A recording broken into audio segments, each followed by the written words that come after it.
नमस्कार साथियों, कैसे हो आप सभी। उम्मीद है आप सभी स्वस्थ होंगे। आज की जो अपडेट है, जो चर्चा का विषय है, हरियाणा सरकार की जो योजना है, बुढ़ापा पेंशन, विधवा पेंशन, विकलांग पेंशन, निराश्रित पेंशन, लाडली पेंशन, या हरियाणा सरकार के द्वारा इससे अलग भी कोई जो पेंशन दी जाती है, उन सभी के बारे में आज हम आपको बताएंगे विस्तार से। लगातार कमेंट आ रहे थे कि पेंशन क्यों रुकी है, किस कारणवश पेंशन रुकी है। तो आप सभी को बता देना चाहता हूँ, अभी तक बिल्कुल पुख्ता जानकारी तो कहीं से नहीं मिली। जैसा कि पेंशन विभाग के जो अधिकारी हैं उनसे भी जानकारी मिली है, उनसे भी संपर्क हुआ है, तो यह जानकारी किसी से कन्फर्म नहीं हुई है कि किसी इस वजह से ही पेंशन नहीं आई। कोई एक कारण नहीं है। आज मैं आपको बताऊंगा आपकी पेंशन रुकने के ये कारण हो सकते हैं, तो ध्यान से सुने और समझे। अगर आपके पास भी इनमें से कोई भी कारण बनता है तो आप अपनी इस गलती को ठीक करवा लीजिए और आने वाले समय में आपकी पेंशन आ जाएगी। आपको घबराने की ज़रूरत नहीं है।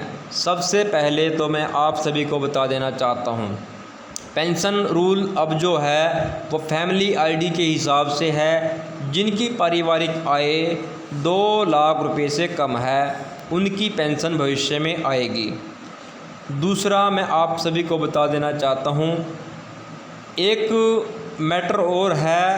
पहले जो फैमिली आईडी में आय दर्शाई गई थी वो अलग अलग मेंबर की थी, लेकिन अब जो लोकल कमेटी के द्वारा वेरीफाई की गई है वो पूरे परिवार की शो कर रहा है। मान लिया किसी परिवार में एक व्यक्ति सरकारी नौकरी पर है, फैमिली आईडी में पहले उसके माता पिता की पेंशन लग जाती थी अगर उनकी इनकम 2 लाख से कम होती थी, लेकिन अब यह नहीं पता है कि अब उनकी पेंशन लगेगी या नहीं लगेगी। तो ये 2 लाख वाला जो है इनकम का जो क्राइटेरिया है, अभी तक इस पर कन्फर्मेशन कोई नहीं है कि माता पिता की इनकम अब काउंट होगी लोकल कमेटी में या जो सरकारी व्यक्ति है या जो उसका बच्चा है उसकी होगी। तो इससे अलग भी कई कारण हो सकते हैं। इससे अलग मैं आप सभी को बता देना चाहता हूँ, जिनके आधार कार्ड बने हुए हैं और वोटर कार्ड, अगर आधार कार्ड में आपकी एज सही है और वोटर कार्ड जो आपका है उसमें एज गलत है, या आपके वोटर कार्ड में नाम मिसमैच है, फैमिली आईडी में नाम मिसमैच है, तो अब भी आपकी पेंशन रुक सकती है। अगर आपकी बुढ़ापा पेंशन है, ये सभी चीज़ें आपकी ठीक है, आपने अपनी डीएमसी दे रखी है, फिर भी आपकी पेंशन रुकी है, तो आप साइट पर जाकर अपना डीएमसी अपलोड करवाएं, या आपकी वोटर कार्ड के बेस पर लगी है अपना वोटर कार्ड अपलोड कराएं, आपकी मेडिकल के बेस पर लगी है अपना मेडिकल अपलोड करवाएं। बुढ़ापा पेंशन के ये कुछ कारण हैं जिस वजह से इनकी पेंशन रुक सकती है। इससे बड़ा जो कारण है वो है बजट का न होना। अगर डिपार्टमेंट के पास बजट नहीं होगा, फिर आपके फॉर्म में कोई कमी ना भी हो, फिर भी आपकी पेंशन रुकेगी, क्योंकि बजट का होना भी एक ज़रूरी है। दूसरी बात आती है विधवा पेंशन की। विधवा पेंशन को हमने देखा है, बहुत से ऐसे केस हैं जो विधवा केस हैं, जो विडो केस है, लेकिन जैसे ही उनकी फैमिली आईडी बनती है, फैमिली आईडी में जो मैरिड स्टेटस है वहाँ पर उन्होंने मैरिड लिख रखा है, विडो नहीं किया है।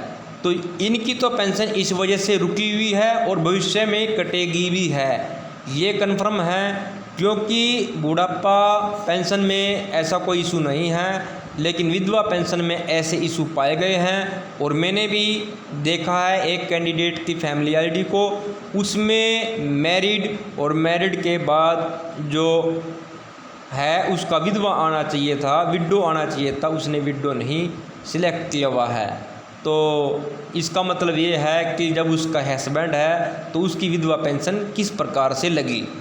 तो जो विधवा पेंशन जिनकी भी रुकी हुई है वो अपनी फैमिली आईडी को एक बार चेक ज़रूर करवाएं, और चेक करवाने के बाद जहां एज अपलोड है, डॉक्यूमेंट है, वहां अपना एज डॉक्यूमेंट अपलोड ज़रूर करें।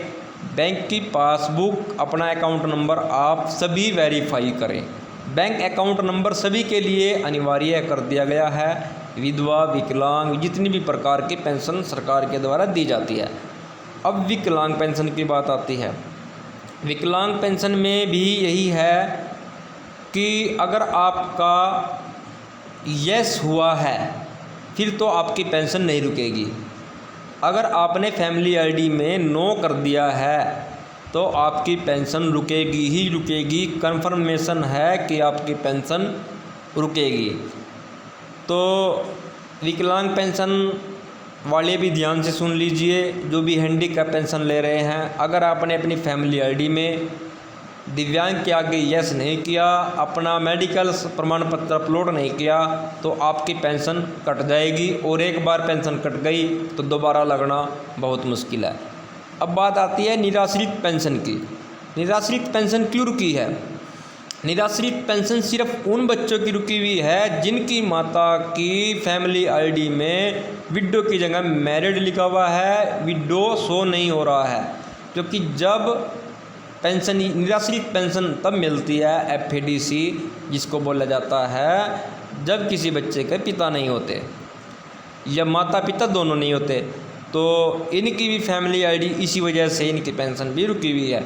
अब बात आती है लाडली पेंशन की। लाडली पेंशन उनके लिए लागू है जिनकी पास कोई लड़का नहीं है या कोई लड़का गोद नहीं ले रखा है। अब इनकी पेंशन क्यों रुकी हुई है? इनकी फैमिली आईडी में इनका अपना लड़का नहीं है, लेकिन इन्होंने किसी अन्य लड़के को फैमिली आईडी में दर्शाया है, तब भी इनकी पेंशन रुकेगी।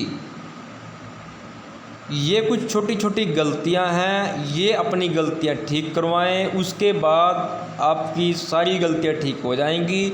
जैसे बजट आएगा आपकी पेंशन आ जाएगी, आपको ज़्यादा घबराने की ज़रूरत नहीं है। तो कुछ इस प्रकार से छोटी छोटी खामियां हैं।